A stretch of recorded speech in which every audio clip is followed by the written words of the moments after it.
Due to Eli's failures, the Philistines posed a threat to the survival of the people of Israel. 1 Samuel chapter 2, verse 35 says God had made up his mind to raise up a faithful priest to lead his people, and that is Samuel.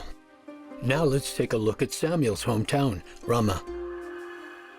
The location of Ramah, based on archaeological evidence, was in the central part of ancient Canaan, near the border of Ephraim and Benjamin. On a modern map, Ramah corresponds to a small town just south of the city of Ramallah, about 9 kilometers north of Jerusalem. Ramallah is the administrative center of the Palestinian Authority in the West Bank region of Israel. The surrounding villages in the suburbs have also developed into some new towns in Ramah, also called Ramathaim Zophim in 1 Samuel chapter 1, verse 1. This small town, once situated on a hill, has now developed into a modernized small town. The first 3 chapters in 1 Samuel give a detailed picture of Samuel's birth and childhood in Ramah. When we enter what was known as Samuel's hometown, we see no trace of ancient ruins. However, among the newly built houses, there's a piece of land that has long been abandoned. Rumor has it that this piece of land is considered holy ground and is associated with the birth of Samuel. According to the genealogy of the Levites in 1 Chronicles chapter 6, verse 33 through 38, Samuel is Elkanah's son and a descendant of Kohath of the tribe of Levi. Elkanah had 2 wives, Hannah and Peninnah. Peninnah had children, but Hannah did not. At that time, being married and childless, especially for women, was considered a source of shame. Peninnah used this against Hannah and often mocked her. Once a year, according to the Israelite tradition, Elkanah took the whole family to Shiloh to worship God. Shiloh was 40 kilometers north of Jerusalem. During the time of the Judges, Shiloh was the worship center of Israel. Hannah went to Shiloh with her whole family to come before the Lord.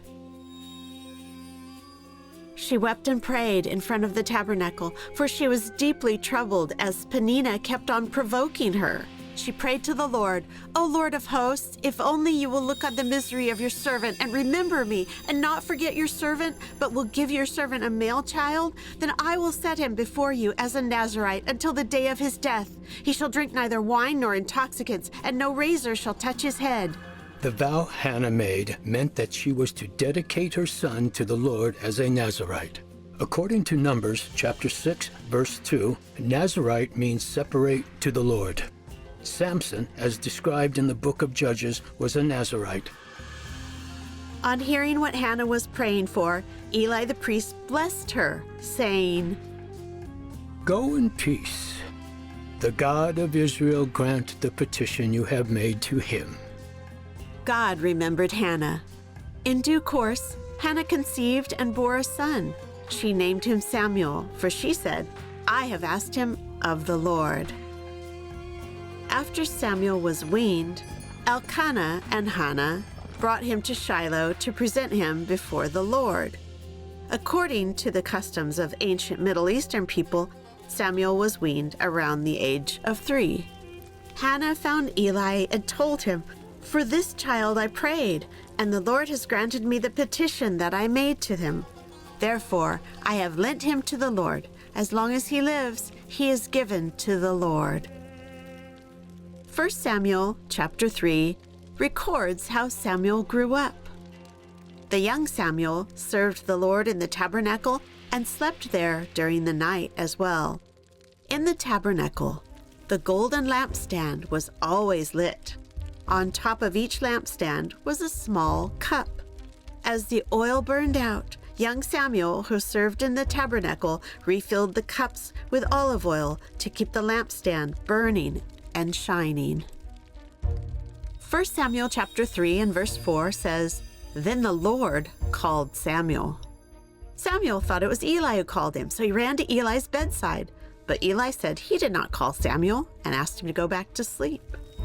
Afterward, God called Samuel 2 more times. Samuel woke up and went to Eli. Now Eli realized that it was God calling Samuel. Eli then instructed Samuel on how to respond to God if he called him again. Now the Lord came and stood there, calling as before, "Samuel, Samuel." And Samuel said, "Speak, for your servant is listening." The Lord said to Samuel that he was going to execute his judgment on the household of Eli as he had declared through the man of God. Both of Eli's sons would die on the same day at the prime of life. Samuel was initially afraid to tell Eli what God had said, but Eli pressured him to speak out. After Samuel conveyed God's word, Eli understood his own transgressions, so he obediently accepted the consequences.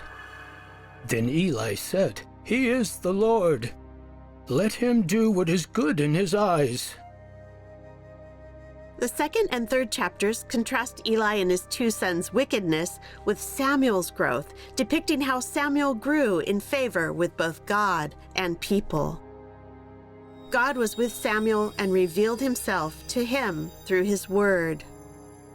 God's word spread throughout Israel, from Dan in the north to Beersheba in the south.